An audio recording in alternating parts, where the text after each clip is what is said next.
Excellent. All typed out and ready to go. Whereas I have 7 pages. This was a monster game for notes. So we're going to have to rein me in, I think. You ready? Yeah, man, let's do it. Hello, and welcome to Filling in the Gaps. I'm Justin. I'm Darren. Today we are going to discuss a game called Fran. Fran is a point-and-click game from dev and publisher Killmonday Games, AB. I'm not sure what the AB stands for. Overwhelmingly positive, both recent and overall. And the overall, it's close to 10,000, Wow, like 9,700. It's about 12 hours long. Clocked in about the same for my playthrough too. And only $15 to $16 at base. So even at base, it's pretty close to what we kind of say our $1 an hour. And this one is worth it, though you can get it on sale. Which I think I did. I know I did. It does come from 2015. I think there are some limitations to the animation and some other things, but I think a lot of that has to do with the fact that this was a super tiny crew. As you can see when you look through the credits. It's just like, I did this, and I did this, and I did this as well. Did I mention I was also this guy? That's totally fine. I think this is the type of thing we look for in an indie game. Yeah. And it works. And I think that it continues the idea that point and clicks are not necessarily dead if you can make a good one. Yep. I don't know that there's much that I want to say as far as going into it. It's point and click. It has a cute story, but also very dark. Yeah. The dark stuff might get a bit dark for some people. Yeah, it does concern suicide, murder, homicide, dark kind of magic. I like how you separate homicide and murder. Yeah, why did I do that? I don't know. Probably because I got 4 hours sleep last night. There's going to be a lot of that today. There is a fair amount of death in the game. I think it's more stuff that happens around it, but you do get some dark images. I think if you look at the images on the Steam page, and if that's not too much for you, then you're good to go. Yeah, I think the Steam page is pretty honest with what you're getting into. Yep. So I think kind of with that, we're just ready to jump into this one. If you like point-and-click games, this is for you. Yeah. It's going to have a bit of point-and-click adventure game logic. It's going to have some things that you're going to find frustrating just with the genre itself. But if you have played point-and-clicks, if you like them, this is a good one, and I highly recommend it. Yep, me too, for sure. So with that, let's go ahead and get into really talking about the game. Here's your spoiler warning. When you get into the menu screen, the yellow eyes in the picture behind you are going to follow the cursor around, which is a nice little touch. I really enjoy stuff like that. Menu screens that do something. Yep. There's a long opening cutscene. There are 2 types of cutscenes in this game. One that uses the in-game assets to animate slightly, and another where it's the sort of between chapters and between big scenes where it's a black background with white silhouettes and maybe red sometimes for the blood. Yeah. I do like that, and I like the way that it sort of breaks up the storytelling. Fran is going to get a cat who she is going to name Mr. Midnight. Yeah, Mr. Midnight, complete with butt-licking animation as well. Very true. Aunt Grace comes over to watch Fran. I think the parents are going to go out. A demon appears at the window. Fran heads to her parents' room. When she hears screaming, she sees a bloody knife and chopped up bodies. She has bloody tears, and it's a bloody house. She runs off to the woods and is found by a couple after she passes out, and then she is told to come out of the trance. So this is meant to be a memory. Yeah. We are now in the full color world. The therapist asks, "How do you feel?" She says, "I'm fine, I guess," or "I feel like dying." So we have choices. My question to you, do choices matter? I don't think so. I think it's just... There were some obvious ones where it didn't. Yeah. Where they pretty much said the same thing. I don't think it affects the outcome of the game, but it definitely affects what you say and how the characters will react to you. So I think, if anything, it's just maybe you could play it again and take some different choices and get some different dialogues. I'm wondering if it would. I don't think I really would want to. I wouldn't. It wouldn't bother me because I would have already forgotten what the response was the first time around anyway.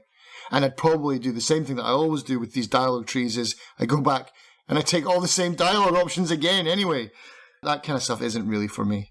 I chose I Feel Like Dying. So let's do this dark. But then it doesn't really take me down a dark path where I have only dark choices. So I'm not sure if it really matters. And I'm not sure that I really need it, but I do think that perhaps you need it to make it feel like you're playing the game. Mm-hmm. By giving you a choice, you're paying more attention. If there is no choice... That's just a visual novel that you're clicking through then. Yeah, and also you're going to click through faster. Mm-hmm. And maybe a bit too fast. There are a couple times in here where I clicked to get the full text to appear, but I did it a bit too fast, and whoops, that cut off something, yeah. Which usually wasn't a problem, but there were a couple more of like the in-game cutscenes where that was a bit of an issue. But that's just me. Yeah. No, being impatient. I like that. I like that option. And sometimes the options are funny and you can get some humour out of the game as well, some kind of dark humour. It's all good. Yeah, it's good fun. One thing I really like about the dialogue choice, though, is that you can get into a dialogue if you've already heard it before and they're saying exactly the same thing. You can go, oh, no, I can get out of this right away. Because a lot of times they gave you the B choice of, okay, see you later. So you could just get right out of it. You didn't have to go through the whole thing every time.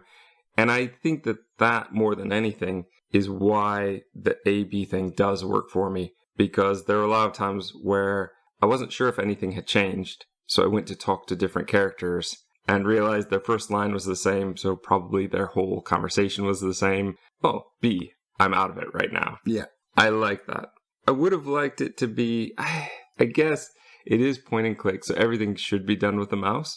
But when it came to dialogue choices, I almost wanted to hit A or B or left or right or... Oh, is it not that? I thought that was just something left over from a controller port where they'd left in the A, B buttons or something like that. It's not? I didn't use the controller. I don't think the controller works. Ah, okay. I'm confused on why they bothered labeling them. They're in their own speech bubbles anyway, and you have to click on them to make them say them. So yeah, why? And they're separated by usually an image of Fran in the middle. Mm-hmm. Yeah. Okay. Odd. We are going to get to a point in this conversation where Aunt Grace has left something for Fran. It's her mother's purse. It's the tutorial. Yeah. She left us the tutorial. Thanks, Aunt Grace. We have controls of use, combine, and examine when we're looking inside of the purse. We must take the duotine, this new pill, this red pill. Mm-hmm. Fran now sees the room as bloody, heads are falling. It's raining heads and guts, yep. And the doctor wants her to return to her room. We get the Dark World animation again, and a deer-headed demon says... Though it might be a goat-headed demon. Anyway, it's got antlers. Yes. Antlers or horns. Some kind of animal. I'd go with goat. Let's go with traditional. Okay. So the goat-headed demon says if Fran leaves the medical center, he will bring her back to insanity. Yep. And her cat says, hey, find me. Which is going to be quite a lot of the game searching for Mr. Midnight. Yes, the hero of our game. Chapter 1, My Sober Day. You get out of bed, there's a music box toy, a clown painting, locked drawer. This is the type of point and click where you're definitely going screen to screen. Mm-hmm. On the left and right side, there are going to be eyeballs that will tell you can go left or right. If you go to the left side, there's a nurse. To the right side, there's another boy sitting on the bed. When you take the pills... They give you a whole different viewpoint on the world. You start to see things as they are. Or I guess what we're led to believe from the game is that there are multiple realities overlapping and interacting.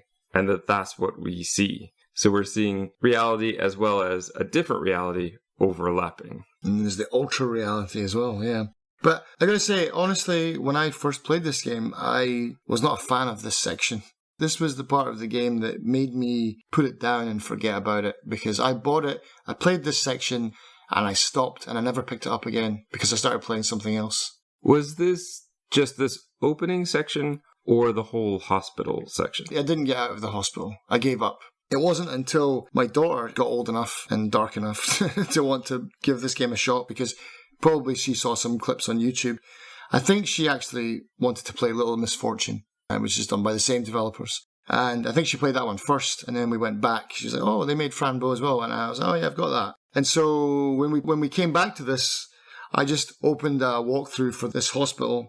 Basically, once I got around my head of how the logic worked, the way that the inventory puzzles worked, everything became fairly straightforward after that.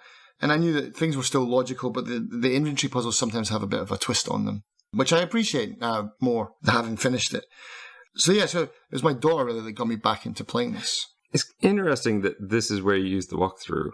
I didn't need a walkthrough until much later in the game, but I will say that I did spend a fair amount of time feeling frustrated and confused in here and not sure what I was supposed to be doing. Right, because I was using the pills in every single room, which is fun as well because you get to see that second layer of reality.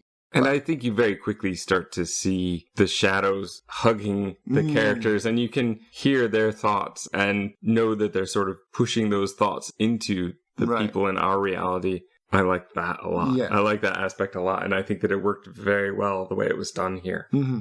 But honestly, after I used the hospital, the walkthrough just to get through the hospital, or a part of the hospital that I couldn't crack the first time around, everything else kind of fell into place. So it was just like, Darren, just pay attention. Just listen to what they're saying. Read the dialogue in the purse so that you know what the items are for, because there's tons of hints. It's not a difficult game. I just maybe got sidetracked with something else and just lost patience with it. Like I said, there were a couple times that I did use a walkthrough. If I think of them when I come to them, I'll let you know. Yeah. But mine were much later, and I think they were just ways of thinking I wasn't ready for at that moment. Yeah. In this one, you have to do some things, like you have to knock down the curtain so you can get the hook. You have to get the crayon from the girl, give her the plaster and get the crayon off of her. Which you're going to get that crayon for the rest of the game. Comes in handy. Not as handy as the knife, though, which we use a lot. Very true. And I don't mind that. I like that too. Having stuff that is always in your inventory or has many uses. Yeah, and they have a clever way of getting rid of items that you don't need anymore as well in the game, which I always appreciate in point and clicks. With my playthrough, I typically would go through an area first, no pills, and then go through again with pills to see what had changed. Okay. As soon as I found a new room, I was like immediately, right, pills, which is really funny because you can take the pills and you can go into this weird land, but you can stop. You can just like sober up immediately. Well, you take another pill, right? But you press a button to stop that hallucination. Oh, you do? Yeah. Oh, I didn't see that button. I just hit the pill again and then it would go away. But I mean, if you take a bit of medicine, you don't really have control of when the effects end, but in the game you do. Yes, that doesn't fit. But this is magical medicine. Yes, it is. I'll give them this one. Because I would not want to have to wait. A cooldown. Yeah. Or, oh, let me get to that next screen. Oh, the pill wore off. I've got to take another one. You've got in here, like you said, the girl with the plaster that we have to put on. You've got the boy with the television? Yes, I suspect that you would like him. I like the television puzzle. I didn't realize for a long time that I could actually adjust the channel directly. I thought I had to get into the office to get the remote control. Okay. I also wasn't really paying attention to when this game took place because I'm pretty sure it's like in the 50s or something like that, isn't it? Yeah, it's like 1944, I think. So probably didn't have a remote, but there's a dial on the screen as well. I'm way into my own head on that one. He's putting up the pieces of paper. This doesn't match. This doesn't match. And I think he just wants the static or something, right? Where there's also, I think in the other world one, it's an ant, which will lead into what we see later. Yeah. The girl in that room, though, is just gone. Yeah. There's nothing to do for her. There's the guard protecting the key. A little bit creepy. Yeah. Oh, I'll give you the key if you give me a kiss. Did you give him a kiss? No, did you? No. But I do wonder if it would make the game easier. I'm assuming not. I'm assuming he would get the kiss and go, you're still not getting the key. That's my assumption. Because otherwise there's a whole lot of the game that you wouldn't need to do. I do know with him, though, there's two solutions to the problem. And in the game, there's two solutions to a lot of these problems. Are there? Yeah, I mean, there are only slight deviations. How did you get rid of him? Did you spill the coffee on him or did you drug him? Spilled the coffee, which is something I do want to talk about because there were times where the nurse who came in and said, oh, I don't want to give him coffee. Well, I don't want to give him coffee either. Mm-hmm. Like that animation didn't come in until I'd been wandering around for quite a while. And I hadn't done anything new at that point. Okay. So it does seem to me that perhaps some things happen just after a certain amount of time. Some cutscenes might happen. And that for me is a little weird. Mm-hmm. It feels like that should have happened the very first time I walked into that room so that I would have an idea of what was going on rather than just, oh, maybe you need this to happen now. Because I was wandering for a long time and felt I'd done everything. And then I all felt of a sudden, like I had to be honest. Maybe it's something just as simple as you have to explore absolutely everything. Maybe even looking out the window into the playground in the darkness is something like, okay, you've seen everything of that you can. Now it triggers the dialogue. If there is a trigger, I didn't see it for this part. And I certainly didn't notice it. Yeah, that's for sure.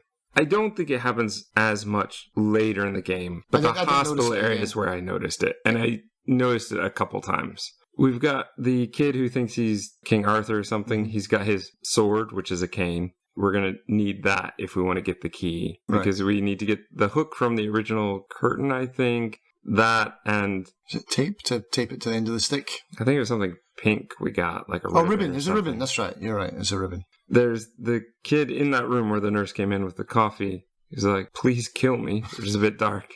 And I avoided that until I didn't know what else to do. And I said, okay, kid. And Fran just goes, bang, like with her finger. And he's like, thanks, now I don't have to talk anymore. It's like really sad, but not as bad as I thought it would be, because I thought in this game where we already had heads raining down from the ceiling, and when you take the pills in the guard room, it's a disemboweled pig. Right. So I didn't know what would happen. I was relieved that that's all it was. The goal is to get out of the yellow door, so all your puzzles here are to get the different pieces, which for me is great. I love the point and click logic. Everything has a purpose. Let's do it.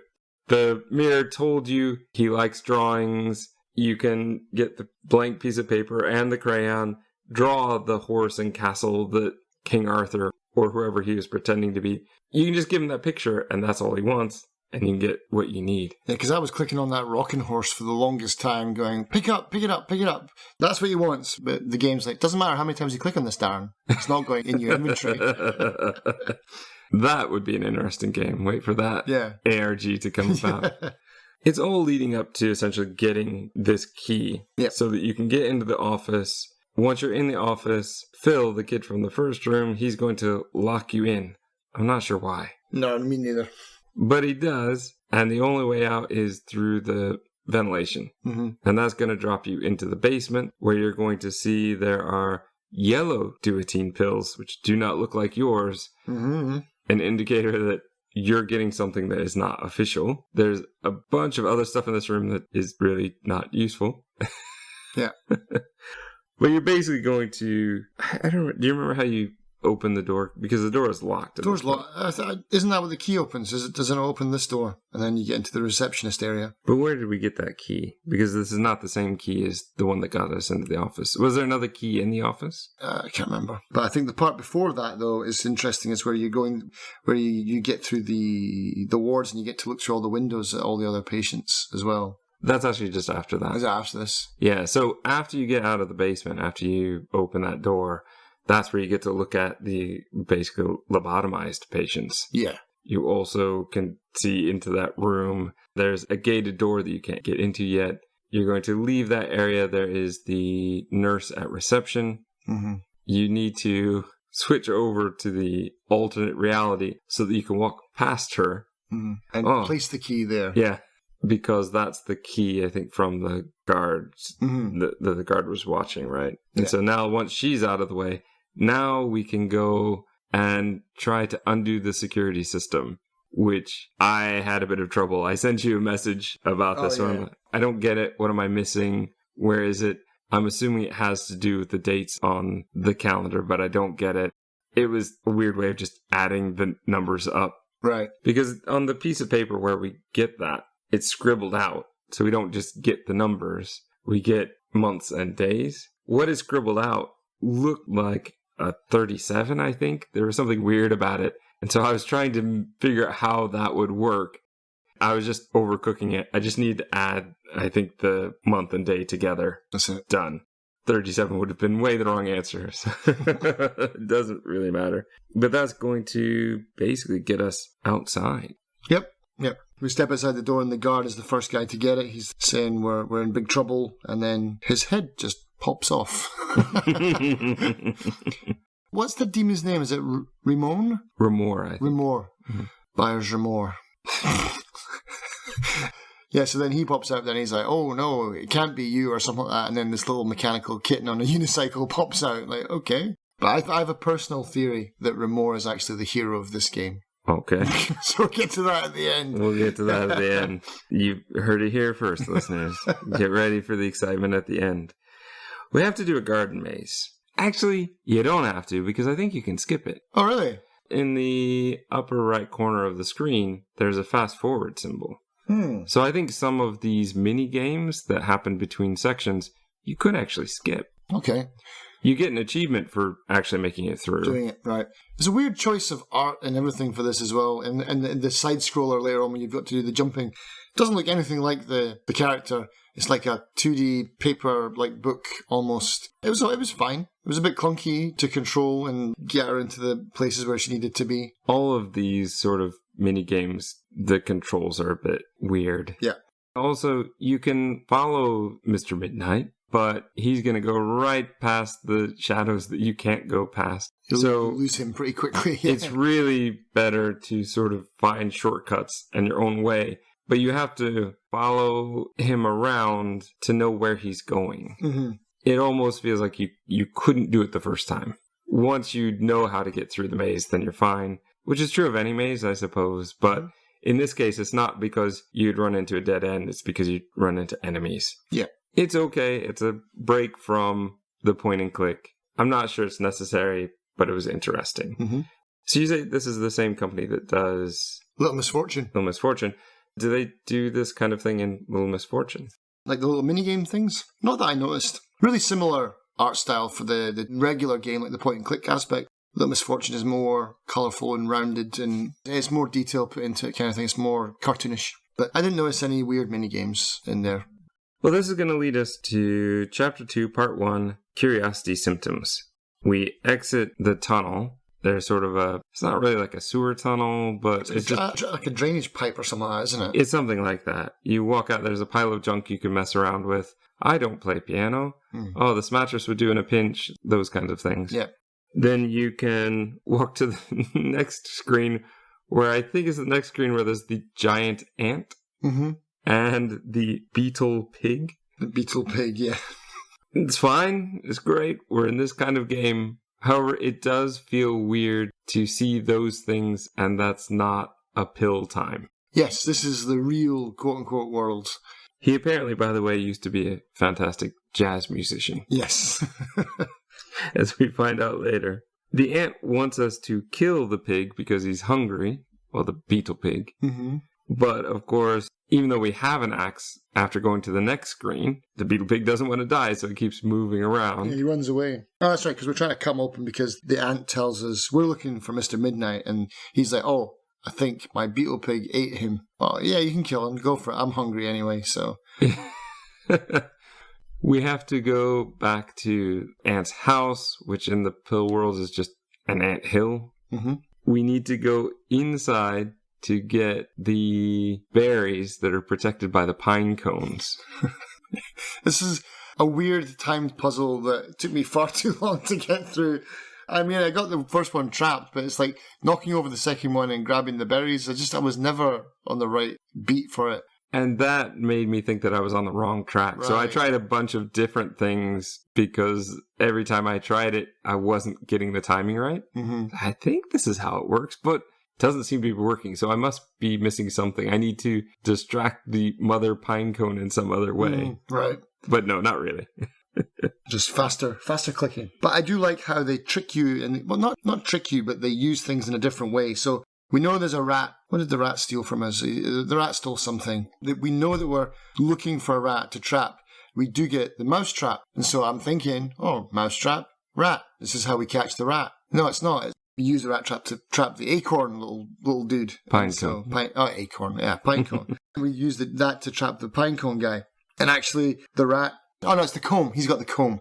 Getting the comb back was so wholesome, that little picture. I was just like, Fran, it's like, I'll give you back the comb if you brush my hair. Okay, and then you got this nice little picture of them together. It's really cute. I really like those flash images, those images of like her combing the hair. It is cute, and it also tells you did the right thing. Yes. And you can move on to the next puzzle. Yeah. So I really like that. I would like to see that used in more games, honestly. Positive feedback. Yeah, it's useful, folks. From the Pinecone people, though, we do get like you said, we get the berries. Berries, keep the pig in place because it's his favorite food.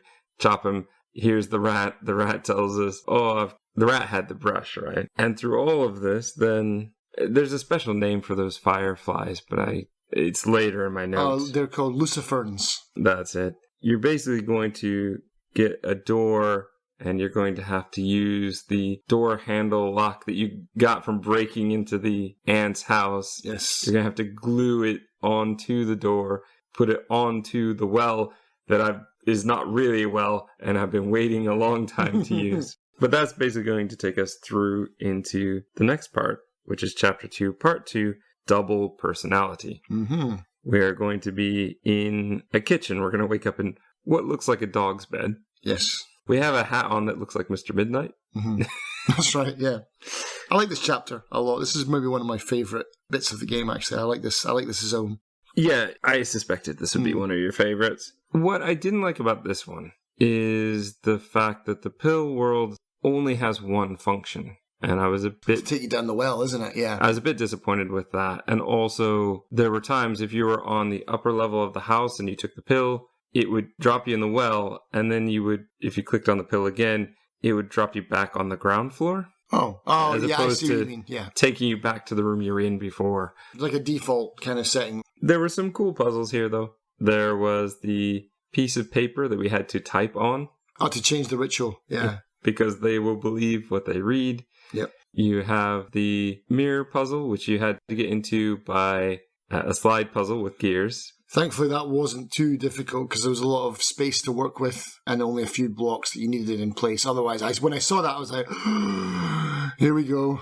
That was a stopping point for me because I tried moving things around and I just didn't find the exact right place to put the first gear. Okay. And then I thought, is this one of those things where I'm going to have to find a screwdriver to remove that middle bit, the middle bit that's in the way, or am I going to have to find other gears elsewhere?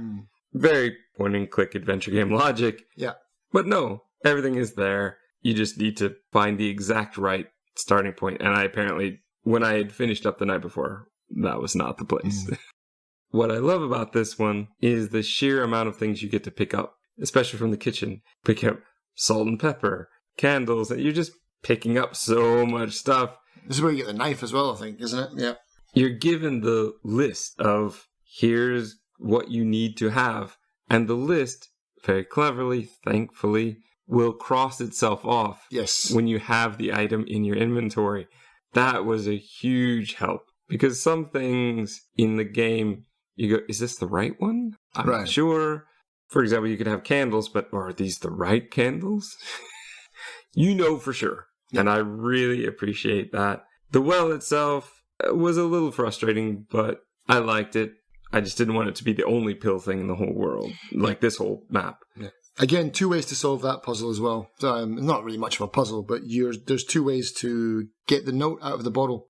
You can cut the rope, which is what I did. But that's not how you get the achievement. No, that means I missed out on an achievement. So, all right. And the same for the other one that we talked about earlier, where there's 2 solutions for the guy. Drug the guy or spill the coffee on him. You don't get an achievement for spilling the coffee because that's the easy way. You have to drug him. In this one as well, cutting it with the knife is obvious. You don't get the achievement for that. You have to burn it with the match. Okay. I was irritated with the broom breaking on us, though. And then the broken handle was not useful for anything. Yeah. I don't know how many times I tried to connect that handle to something. Yeah. And I'm not exactly sure why the frog would eat the bottle and then die. Video game logic. Yeah. That was very confusing to me, but fine. I don't know why baking soda would make a toad expand like that either. That is super adventure game logic, though. It makes me shapeable, moldable. Yeah. No, it really doesn't work that way. Pretty sure you just go pop. I'm sure there are some very creepy things here for you to enjoy. The double-headed baby in the stroller in the attic. That was a bit weird. Which, after a certain amount of puzzles get solved, that just gets replaced with a doll. Mm-hmm. When you break into the mirror, there are the two skeletons, as well as all the information about how the girls were sewn together, just to see if they could be, I guess. Yeah, part of some horrible experiment where Dr. Oswald, what's his name, Harrison, stitched them together. What's going on there? But I love this story of these twins, because twins is a real thing that just keeps on popping up over and over and over again in this game. The theme of twins comes up multiple times. But I like this story, how Edward, because this is the first, no, it's not the first time we see Edward. We see Edward in the institution for a brief bit. But we see him again here. He opens the window for us, doesn't he? So we can get outside to talk to the frog. And then we get to see his story where these poor girls had been stitched together. They didn't even like each other to begin with, and now they're stuck together forever. He kind of gives them a chance to reconcile, and this is their punishment, this place. And so they're here to prove that they can get along together. They're told a day will come when a black cat, the door to the well is open, and this is your time. Unfortunately, haven't learned anything. And so the tables are turned, and they get, well, I mean, they get set free in a sense. I suppose so. But I love the idea of they gave you a list with things like a virgin's head and all this other stuff. Yeah. And I'm like, oh, how am I going to get that stuff? That's going to be very dark. And then you get the other recipe, which is for people who are trapped or something like that, to see the real truth. Mm-hmm. And these are things, as soon as you have that list, I have 4 of these things already. So clearly this is the one I need to go for, which makes more sense. Yes. You set up the whole ritual. I like that. Here's a list of things you need to do. Follow the list, follow the instructions, set up the pentagram, put the candles at the corners, light them, do all of those things. And you have to make that sort of potion that you're going to splash on them. Mm-hmm. Yeah, I enjoyed that. I enjoyed that part a lot. At that point, I really thought the game was becoming its own thing and becoming really special. The first level, that hospital, it felt a little awkward. There were some things that weren't quite meshing. This one felt like it was pretty solid all the way through, except for, the 2 very odd amphibian things, like a frog eating a bottle and dying, and a toad being reshaped to be bigger. And then playing a game of Frogger. Yes, but like the worst game of Frogger. The controls for this one are awful. I nearly skipped this one. Right. You don't have, in my opinion, nearly enough things floating by. You can't go backwards. You can't even choose if you're going left or right. Mm. You basically have to go forward. And the toad is constantly moving. Yeah. So if it's not exactly below the next thing you want to jump to, you're kind of out of luck. Mm-hmm. And you have to basically watch the pattern or keep trying, as I did. It's trial and error, pretty much. Because there's some parts where it's like, I can jump and get across, but then you're like, I can't make it to the other side now. You have to go all the way to the right side, and then one will come in, and you jump on that one, then you can get across. Yeah. It does try and trick you. Good idea, sort of poor execution. Mm. I think limited by the fact that it was point and click. Right. And I think you need to be aware of that when you're making that. However, again, I think you could have skipped it if you really wanted to, but you'd miss out on that great achievement. This is an important part of the story, though, because are we going to move on to the next section? Well, just real briefly, let's not forget that this is also the scene where finally Mr. Midnight and Fran were reunited. So, sure, yeah. In the attic, after everything is done with the girls, this is where you get the cute image of them being reunited. They're now together, and the cat does talk to her.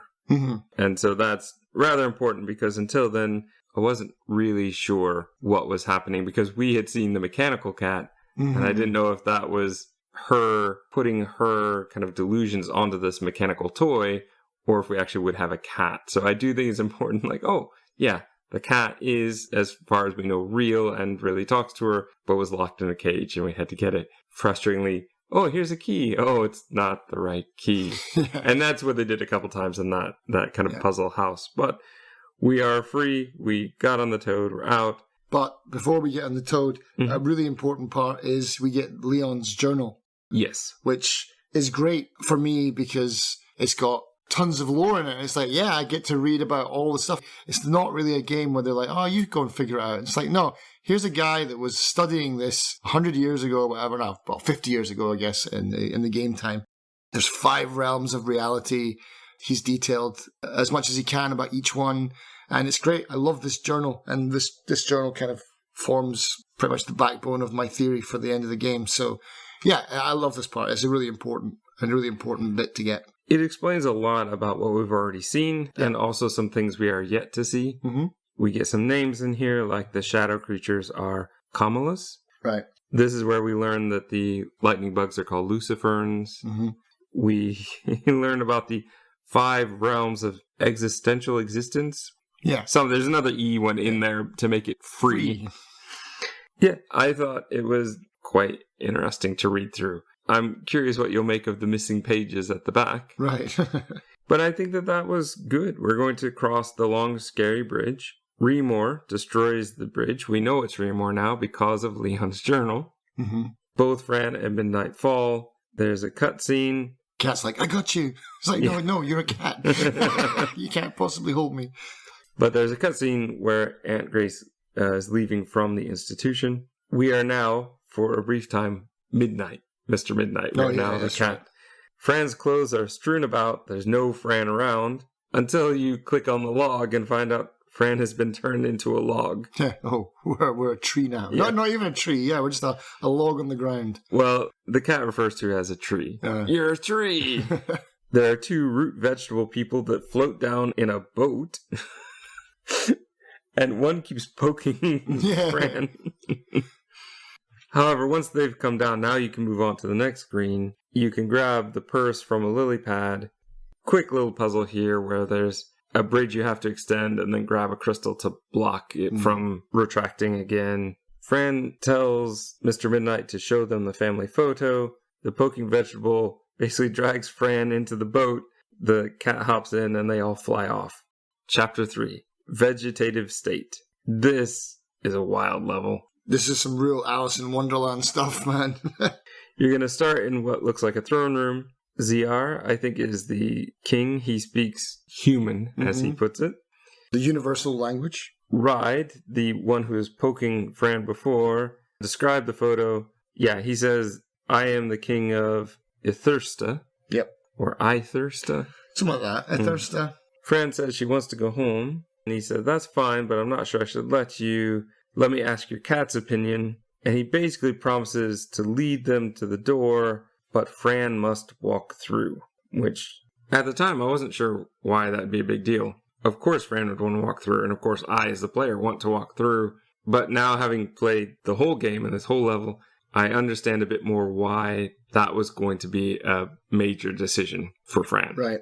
Because this part here is just a giant quest, isn't it? There's so many things to do in this place. I mean, before you get into the super quest, we have to be taken up to... Pelantris's little pond. Yeah, so he's going to fly us over and put us in the purest water, which is apparently pink. Yes. Where we can get arms and legs, so at least we can walk around. So we are not just a tree, we now are wooden Fran, essentially, and can walk around. But then, yes, we're going to be thrown into a huge puzzle that deals no longer with pills, but with time. Yeah, we've got time travel to use a library. We've got to reunite a couple of landmasses that got a divorce. We've got to get a grasshopper to dance so much he passes out. The hardest games of noughts and crosses I've ever played. There's just tons of stuff, and it's all just this giant fetch quest. Usually fetch quests are really boring, but this one is a lot of fun. The idea that you don't actually have to wait for the seasons, that you could just flip through them, is pretty great. I did at one point get a bit worried that we would be punished in some way for overusing it. Oh, okay. But then, as some of the puzzles started to reveal themselves to me, I realized that can't be the case because I have to use it so much. Yeah. I thought, oh, maybe there's an achievement for fewer number of clicks, but I'm not going to worry about that. No, me neither. You've got the tic-tac-toe that was pretty tough, especially, let's be honest, he gets to start most of the time. Yeah. That snail gets to start most of the time. And that definitely does hinder you a bit. You've got the kid singing the math puzzle that you're going to need for the library thing later. Mm-hmm. You've got the lemons that you need to get. I mean, basically, at its core, it is a fetch quest, like you said. We have to go to wintertime to talk to the wizard, who's very distracted because of a magician pulling a rabbit out of his hat. How does he do it? I must solve it. And I'm so focused on this puzzle, you're going to have to do everything else on your own, sometimes to a really annoying level, but we'll get to that as we get to it. So yes, he's going to... Essentially, you're going to get that list. Here are all the things you need for the spell, and there's a riddle for each one. And I kind of assumed that there would be one to solve in each season. I don't think that that's necessarily the case, though. Because there's five items to get, isn't there? I think there's only 4 things, which is what made me think there's 4 seasons. Is there not one for each side of the pentagram? Is there not one thing? No, because there's only 4 places. Oh, is there only 4 spots on it? Ah, okay. Because it's not even at the corners. There are some that are inside the triangle. Ah, right, okay. Yeah, it's like a feather. So let's go through those. So the mountaintop we need to do because we need to get the wizard's hat back before he can do anything. That's right. And the mountain will be cold without the hat and without its wife. So yeah, so we have to go back to this island, talk to that, which I'm pretty sure she wasn't there before. She wasn't, because I went past it that first time and I was like, why is this even here? It's like, we're coming back here later, for sure. 100%. They wouldn't just include this for nothing. No. You have to go there to get Fran's clothes, but... Yes. But this middle section where you pass the island, it's like, there this has doesn't to need be to something. be here. Yeah. So that's pretty easy. Get her to come back. Yeah. And then that's when the wizard will give you the list. There are a few things in here. One is clearly a fish, and... I forget how you end up getting the actual pole for the fishing pole, but... I think you just break a... Oh, no, do not steal it. Do not steal a fishing pole from some guy. Just change season. See a guy fishing with it off the dock. I think you just change the season. He's not there. Or you grab it. And it's just sitting there. I think so. That would make sense. But then you need to get fishing line, which you can get from the fabric sales... Yep. Vegetable or whatever. Fabric sales vegetable. How much do you want for it? Because I can get as many gold coins as I want from Tic-Tac-Toe. Oh, I've never sold anything before. Just take it. You can get the hook then from the blacksmith, who I talked to more than anyone else because I was expecting to use him more than once. Yeah. And we didn't. So basically then you can fish in the lake. Not in the sea, which I tried. Right. No, you have to fish in the lake where you can see the actual fish. Where you see the fish, yeah. Makes sense. So you can put that on there. I think after you solve the mountain puzzle, that's also where Palontras comes down all dark and leaves the feather behind. So you get that feather. There is the lemon that you need. Mm-hmm. And for that, you have to switch time, cut a hole in the basket. So it's going to drop exactly 1 lemon only. Yeah, never again. Even though it's got a hole in it, from now on, it never drops another lemon. What was the 4th thing? What did we need the shoes for? We needed the shoes for the wizard himself, I think. Was it his shoes? Yeah, which that one was very annoying to me. I couldn't get that puzzle to work. Get a ticket to get inside. Oh, I can't give you my ticket because it's my ticket. Just give me the ticket. You want your shoes? Let me go get your shoes. And that just irritated me. Fine, though, I'll go and find the hole in the club so that I can get in. Don't you just draw on the ticket and then just show them that? You have to see a real ticket first, though. Ah, so you still got to use that hole. As far as I know, you still have to see it. Maybe I'm wrong. Maybe you could have done it without even looking. What I did was I went in with Mr. Midnight. Mm-hmm. You have to, I think, swap seasons because at first the character is using the ticket as a coaster. That's right, yeah. And you have to wait for that bug to fall asleep so that you can then take the ticket coaster away. The guard won't let you in, or the bouncer won't let you in. So you have to then sort of copy it, but say, this is Fran's ticket. He goes, well, this doesn't look official, but okay, it's yours. Go in. It's your ticket. You do get an achievement if you return the ticket to the original owner. Sorry I stole this from you, but here, have it back. Here is a puzzle where I definitely needed the walkthrough, and I needed it sort of 2 times for the same puzzle. As Fran, if you just slowly click through one at a time, when you get to spring, I think it just disappears. Mm-hmm. Whereas Mr. Midnight went in and it was empty. Mm-hmm. Because he can go through the little hole. But you can't make him go back through anymore once you've gone in as Fran. Right. So, what the walkthrough said was double click so that you sort of skip over winter. Oh, okay. Where it disappears, and then you'll be inside. Because the thing is, in spring, it's boarded up, so you can't get inside. And winter, it's just, the whole building is gone. Yeah, that's right. So if you double click it, you are inside the building still when it's empty. And so now you can actually get in and mess with the piano that I've been trying to for ages. Okay. I don't know how I did it. Definitely didn't do that. Was there another one? Or maybe I did. I don't remember exactly, but I remember doing this puzzle over and over again because I was setting that metronome. I mean, I knew exactly what I had to do. Make it fast. Make it fast. But I noticed that I would set it to the highest level and then it would be, ticking away. And then I'd close it up and then I'd change the season and then the guy would come out and dance. But it would never be fast enough. I'd be like, didn't I? And then when I would change the season back and go back to it, it would all be reset. I found that too. And I reset it maybe 10 times before I got it. I must have done it and I just wasn't doing something in the right order, or maybe it was the wrong season when I was fixing it, tampering with it. I don't know. My suspicion is this. My suspicion is that you needed to double click again. Okay. Because in the summer scene of the bar, the little bug with, like, there's the one with the trumpet and the other one is fixing it to make sure it's okay. That's right, you do. So I think you have to double click so that it doesn't have time to fix it. That's right. And that took me a while as well. And also a little problem with the setup of the game where I set the metronome faster, but if I go back in and check it, it's reset again. Yeah. That should not happen. Yeah.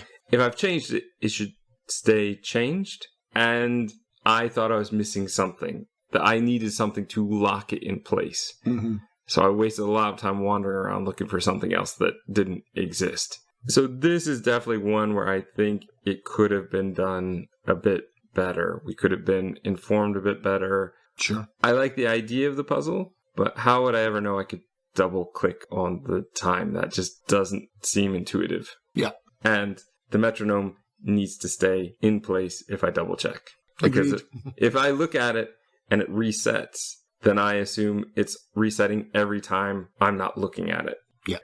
There is the library part. Cool puzzle where you have to figure out the numbers based on their system, put them in the order according to the kid's song, but it's pretty easy once you have done these kind of puzzles enough times. 1 + 1 is 2, and 1 + 2 is 3. Yeah, okay, I get how this is going to work. Right. We just need to add the previous 2 numbers to get the new number. No problem. Oh, is that how you solve this puzzle? I just went with I just thought it was like the Fibonacci sequence, like it's like the last one plus the current one. I don't remember even listening to that song, to be honest. Well, it wasn't a song that you actually heard music to. Just some kid, like Speech Bubble or something like that? Yeah. Ah, okay. Yeah, I don't remember that part. Maybe I did hear it or read that, but... It was the same screen as the Tic-Tac-Toe. Just above it, there's a second fruit seller who's like a little kid. I learned this song in school. And so he sings that. In the library, there's an annoying mayfly or something that refuses to give me a ladder. It refuses to give me a ladder. You can't take the ladder from the lemon tree either. No. So you basically just have to skip to a time where it's not there so that you can move the ladder. It's basically, again, our friend Itward, right? Mm-hmm. Who pops out with the book for the wizard. Once we have all the items that we need and we've placed them, we are going to head back to the king's throne. And probably something we should say is that throughout this map, throughout this chapter, there are just times where the demons are messing with our head. Mm-hmm. Look what you did to those sisters. Oh, I didn't mean to. Or just threatening. When we get here to the king's throne, it is now bloody. It's made of arms with no flesh. There's a woman who looks somewhat like Fran sitting on the throne. Yeah. And the woman is crying tears of blood. She holds a knife and the cat. Everything is fine, she says. She claims to be Fran and that Mr. Midnight is a traitor. She stabs the cat. Fran cries. And then the king returns as the world returns to quote-unquote normal. He comforts Fran. The king and the wizard both offer to let her stay. And this is where I start to realize, this is why her having to step through is going to be an issue. She actually likes it here. Yeah. This place feels mostly safe, and she has people who care about her. Yeah, when they're saying, okay, it's time to go, I'm like, no, I don't want to go. Let's just stay here forever.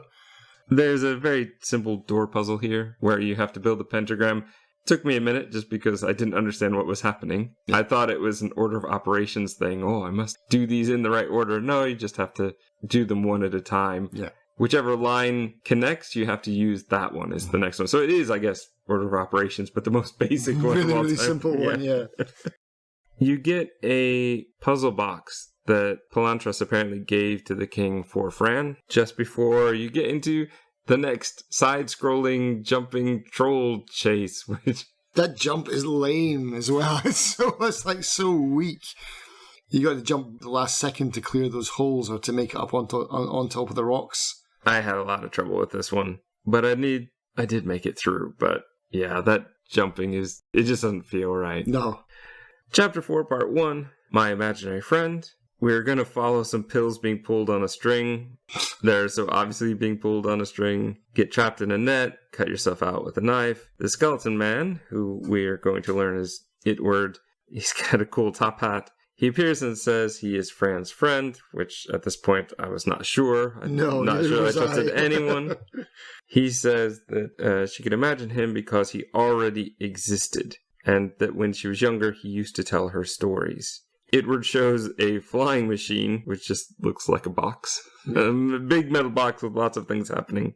It will work when it's exactly 2:35, because that's when time slows down. He needs fire berries and water to get the machine working. Mm-hmm. He's going to give her back her pills, so now we have pills again. We're going to see, after we take a pill, like Fran's body being eaten by one of the Kamalas. Great, thanks. Yeah. There's a home sign that after we read the pills, it's going to change to hell. There's a moose-like carcass with a deedle worm inside who speaks to us. We can basically use it to climb up and down. We need to talk to a lucifern to basically get it to help us get water. We're going to use the water on the fire berries so that we don't burn ourselves. Cut the branch off, I think, with the knife. And now we can get into the machine. There's a fun little mini game here you can play and get an achievement for, which is sort of like Space Invaders. Did you play that one? Yeah. You also have a chemistry room, which I didn't like it. That was the hardest puzzle in this part for me, and only because I was missing a bit of tubing. Me too. Was it the big green octopus thing? Yeah, that exact one. I don't know how often I walked everywhere. Right past it. It's right there in the same room. I think you do have to take the pills to see it. Oh, maybe you do. But even still, I definitely tried that a few times. Yep. I think having the poster on the wall, rather than something we could put in our inventory, was a bit of an issue because it's extra clicks to get out and back in again. They didn't do that before and they don't do it later, so I'm not sure why this one time they chose it has to stay on the wall. No idea. Did you get the achievement for marking the ingredient, the fire berries, off on the I think checklist? I did, yeah. I would have missed that without the walkthrough. I needed the walkthrough because I couldn't find that tubing. And I thought I was missing something. The diagram is very confusing. Mm-hmm. I was like, am I doing something wrong? Is there a trick to it? Am I not putting the stuff, like as far as the chemicals, am I not putting those in the right spaces? How do I get it into the bottom? How do I get into the final one? With that bit of tubing. Yeah. That's how you do it. Yeah. Once I had that, it was fine. Yeah. The order of operations instructions for the warming up the water and filling in the water, that was fine. I had no problem with that. But yeah, that took me far longer than it should have because I just didn't see that hose. When you finish that, Itward says, oh, there's a rabbit that scares me. And you go in and it's just a stuffed rabbit. And then you get locked in. Yes. Which does not feel great. And I was like, yeah, damn it, Itward. I trusted you. Though I'm assuming by this point you had, with the pills, seen the sisters who gave you the key, and then you watched the shadow puppet show of their life. I'm not sure we really needed it, because I understood what happened the first time. Mm-hmm. But it was an interesting visual thing to see. Yeah. I think I just would have liked it to have been a different story at this point, because I already saw that one in Chapter 2. Right. This was a confusing puzzle, getting out of this room. Oh, yeah, because you've got to push those buttons and you have to have one of them held down or like have like a lever touching it or something. I don't remember exactly, but it was basically to raise the elevator, wasn't it? The trick is, at least for me, the tricky part that I couldn't figure out was that I just needed to be faster to grab that battery. I would push the button, the battery would come out, and then by the time I'd get over there, it'd be back down. Mm-hmm. You just have to hit the button and immediately hit over to the battery, and that will get you out. On the rooftop, there is a water tea kettle spout. Yeah, sure. I don't know what that is for. I think Fran said, we should be careful with this. It could be dangerous. Okay, I guess. Well, if it sprays hot tea everywhere, then yeah, it could be dangerous. Quite possibly. There is, though, a lock up here. Yeah. And this was a little bit tricky. I had to go back and forth a couple times. I think part of my problem was I got the cards out of order. I remember where all the cards are. No, I had 2 and 5 backwards. This combination lock where it's left so many times, right so many times. And it's not marked either. There's no numbers on it. So it's even trickier because you have to listen for the clicks kind of. Well, you can just count the number of times you click the button. But they're not always right, left, right, left. I think it's right, left, right, left. Mm-hmm. So it's very awkward to have it where you're hitting the same one twice. Mm-hmm. It just didn't feel right. I'm just glad I didn't way overcook this one because I could have. Did you feed the rabbit 3 times?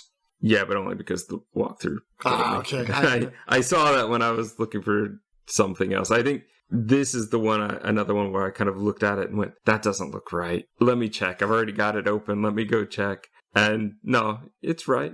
Just stop overthinking it.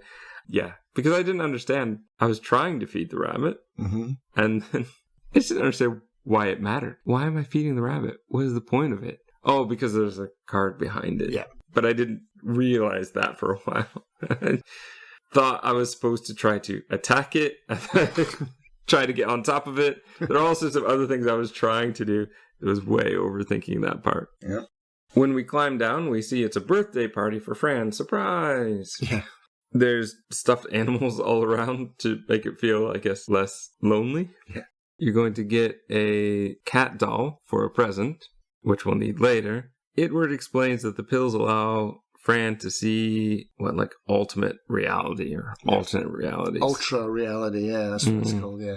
You blow out the candles, the screen goes black, alarm lights flash, danger, there's a Kamala here. So again, we have to find it, keep attacking it with water. This is where we get to use the tea kettle shooter upstairs. We have to hit it, I think, 3 times, but it's too late and the ship is going to go crashing down. We get a black and white cutscene with the crash. I think it says the end. And it was just a story that Edward is telling Fran, but then we're going to cut to chapter 4, part 2, Doctor's Prescription. Fran wakes in a ward. A deer is there and a broken bike. The cat says that they are near town. He can smell it. Fran can't see Edward, and the pills are gone. Apparently we've used all the pills. Aunt Grace's house is on Hayes Street and locked. Fran is going to find out that the hidden key is gone, and there's some note from herself there. Saying, oh, sorry, I took the key. The doctor is going to arrive, says, oh, actually your cat is dead, but you better come with me. There's a lot of weird stuff that happens around the cat that I'm not quite sure I understand. Maybe your theory will help me out later. But Dr. Dearn says he was fired for knowing too much. And he shows letters and a newspaper article. Fran is apparently dead. She froze to death in the woods. Right. Parents were perfectly sliced up, as we've seen before. Like into steaks. Yeah. He also says the duotine pills were switched. That's why we are seeing the other kind of realities, which we already knew, but as he says that, Fran can hear his thoughts about his father hurting him with a knife. She brings it up. He goes, how did you know that? So it starts to connect. She can see things that are different. And she's possibly jumping between these worlds. You're going to go to the cemetery to dig up her parents, I guess. I need the proof, yeah. They died in July of 1944. Take the crowbar from the car. I used it to try to open the door in the cemetery because we're looking for shovels. A pinecone man pops out. Yeah. Says, well, we need leather for a mating ritual. Okay. So go back to the car, cut a piece of the seat. Not even leather. She's like, whoa, this is not really leather, but it might work.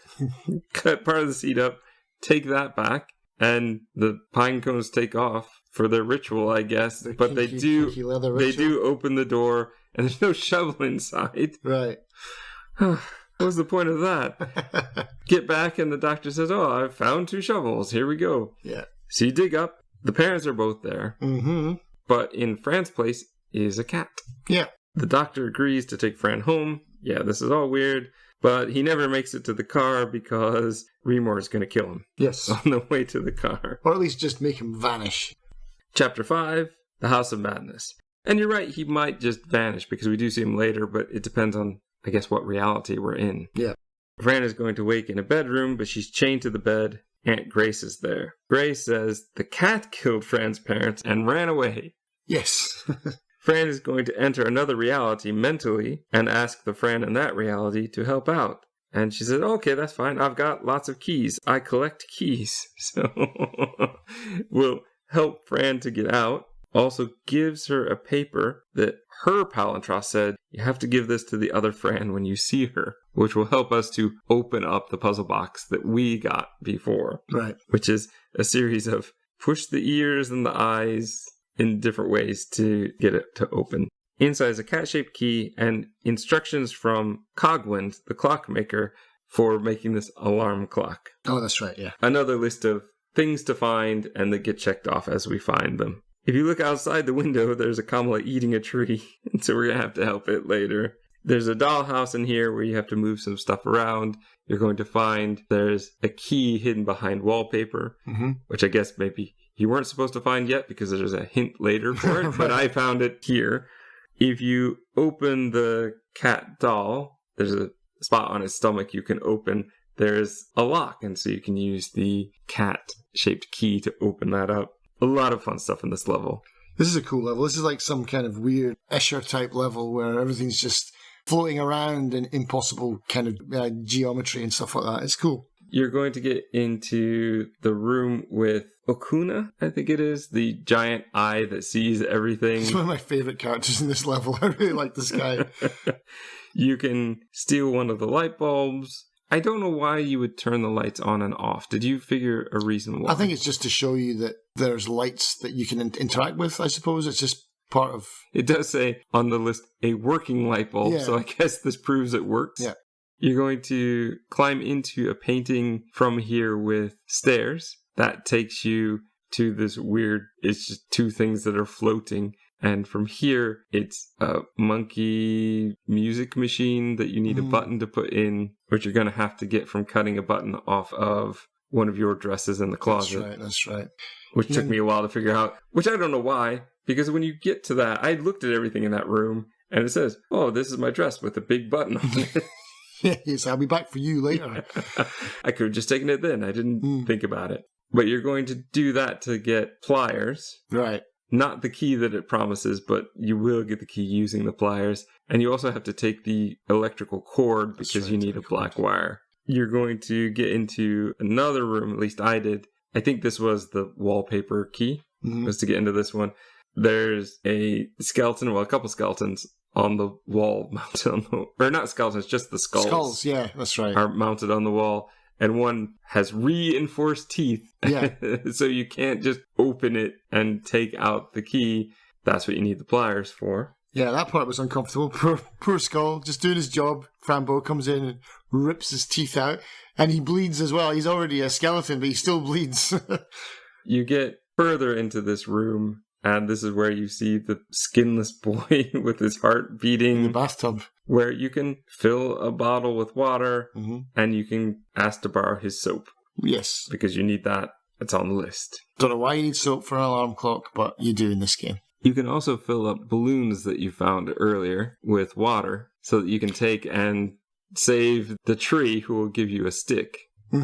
Which you will need because there's another room where basically... I think it's the room with the big cat, where you hop up the elevator and... There's another Lucifern. Yeah, you need to brush that one's hair again, I think. Yeah. And then use the stick to reach the key, and that will get you into wherever else you Another need to go. door. Yeah. I think that's the key to Mother Mabuka's room. I'm pretty sure it is. I think it is. Because in the cat room, you basically take all the things you've put together, put it inside of the giant cat, and out pops the alarm clock that you need. Yep. You get into the final room that's bleeding and upside down. Mm-hmm.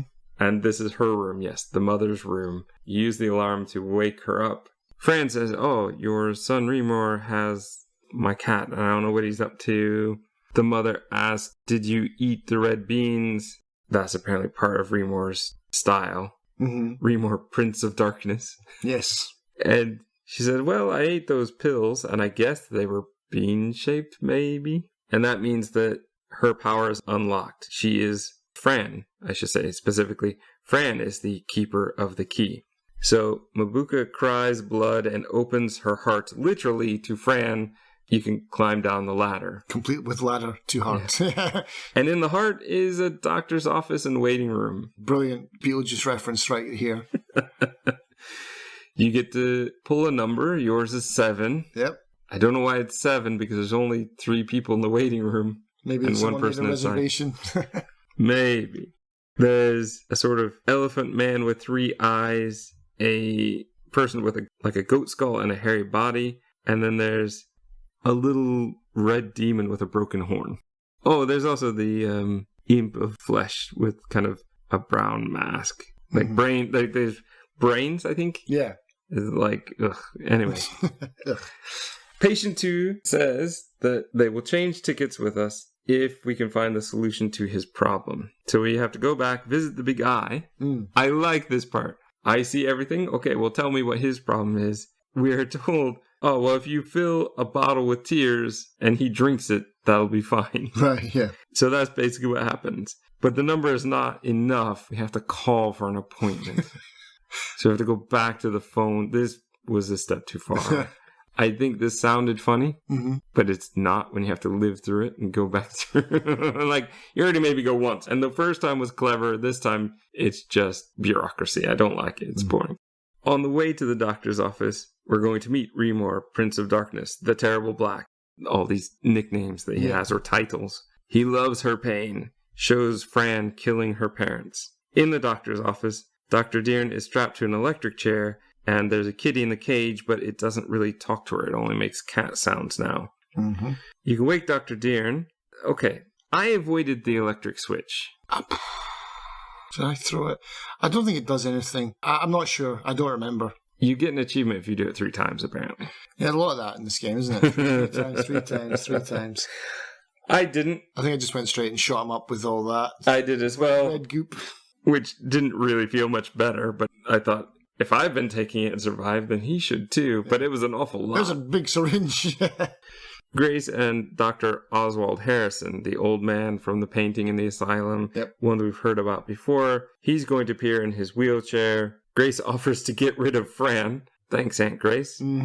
We find out that Grace and Lucia, Fran's mother, were twins, and they were in his study. He knows about and respects Remor. Remor used Fran to kill her parents. So apparently the images we saw of her cutting them up were real.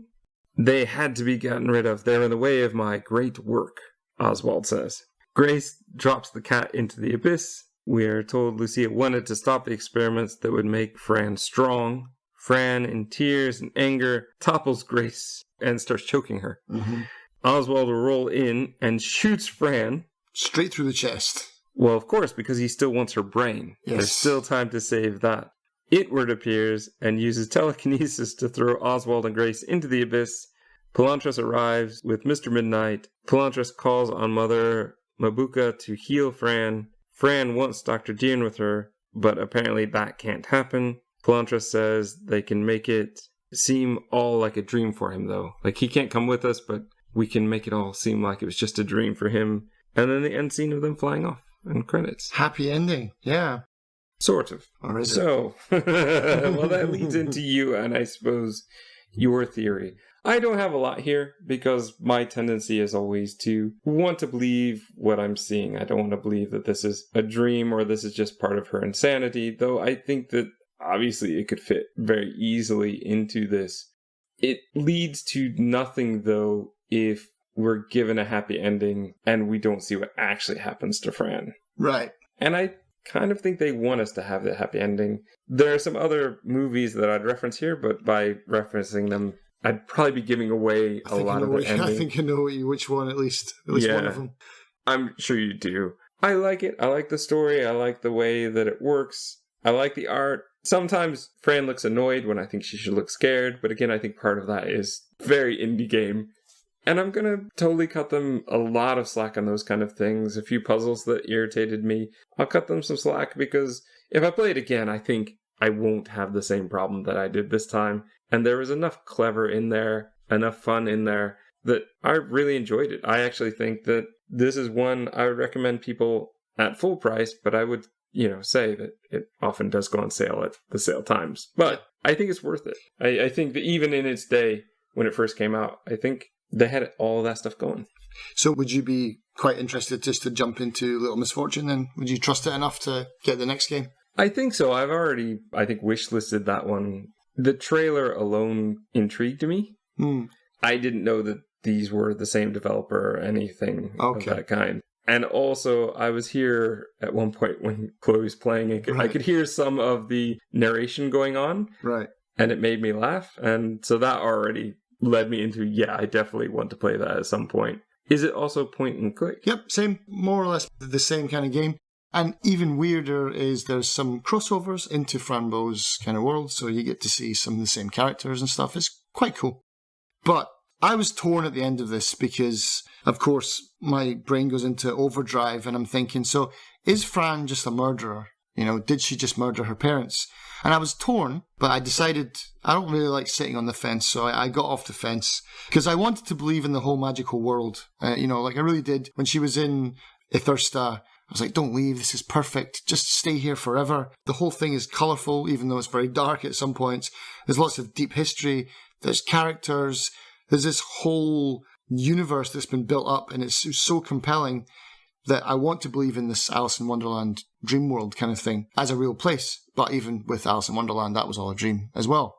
And I don't want to believe that cute little Fran Bo is a psychopath and that she murdered her parents and her cat, right? She blamed the murder of her parents on her cat, which is the whole reason why the cat is being called a traitor over and over again. Aunt Grace is Fran Bo's mother's sister. They were also twins. So I understand Grace's resentment towards Fran Bo because it's essentially she murdered her twin sister. Yeah, so it's like, if I wanted to believe all that's true, then surely like the dark-hearted murderer with a mental problem is really dark. But that's the easiest solution to the whole thing. She's a killer. She made all this up. She's lost in her own kind of guillotine-filled hallucinations, chained to a bed in an asylum.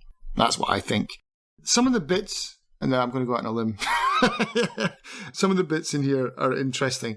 Okay, so we've got Prime Eve, which is the light beings, right? Okay. That's where the Valokas live, or whatever they're called, the beings of light that are wearing the masks, right? You got Ithursta, which is the second reality where you can mess with time. Everyone's magical bugs, talking plants, that kind of stuff. Pandora is our reality, and it says specifically in the journal, this is where the other realms came from, i.e. Fran made them up, I think. Sinercity is death, that's where Itward is from. I love how they say that's where vibration ends. That's a cool way to look at death, is where you just stop vibrating. This is the weird one, though, that really made me think. Apollo is Mother Mabuka's realm. Why did they choose the name Apollo? Because Apollo is the opposite of darkness. The god Apollo is the god of the sun, right? He's the god of light. This is pure darkness. And so Apollo is the god of light and the god of healing. And so this is why I said earlier, it's a little bit of a joke, but I'm saying that Rimor is actually the hero of this. He's the one that's trying to keep Fran Bo in here, because he's like, if you get out of this mental asylum, I'm going to hunt you down, because he knows that she's an evil person. This is kind of like like a self-destruct button that's built into her mind, I think. Also, I'm going to go even one step further, and you're going to say, well, that's too much, Darren. But going back to Apollo also had a twin sister. And again, the symbology of twins and duality in this game runs through the whole thing.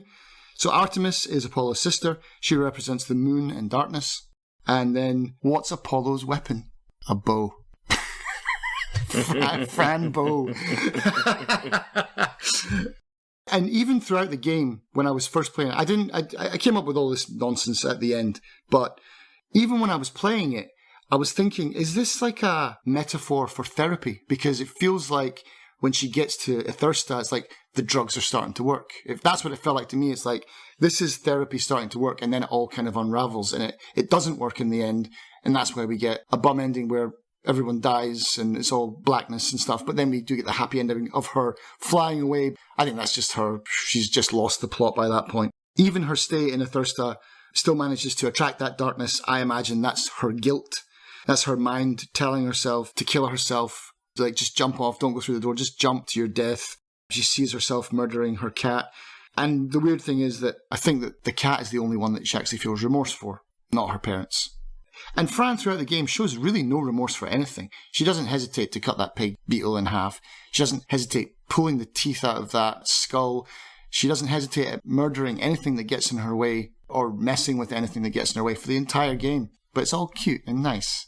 You don't really think about it. It's like, you just did a horrible thing there. But we as a player brush it off because it's part of a game. But I think that's part of the game's kind of genius, is that we're along for this ride and we're on Fran's side. But by the end of it, I was like, no, I'm not going to have the wool pulled over my eyes. Fran is evil, and that's what I'm taking away from it.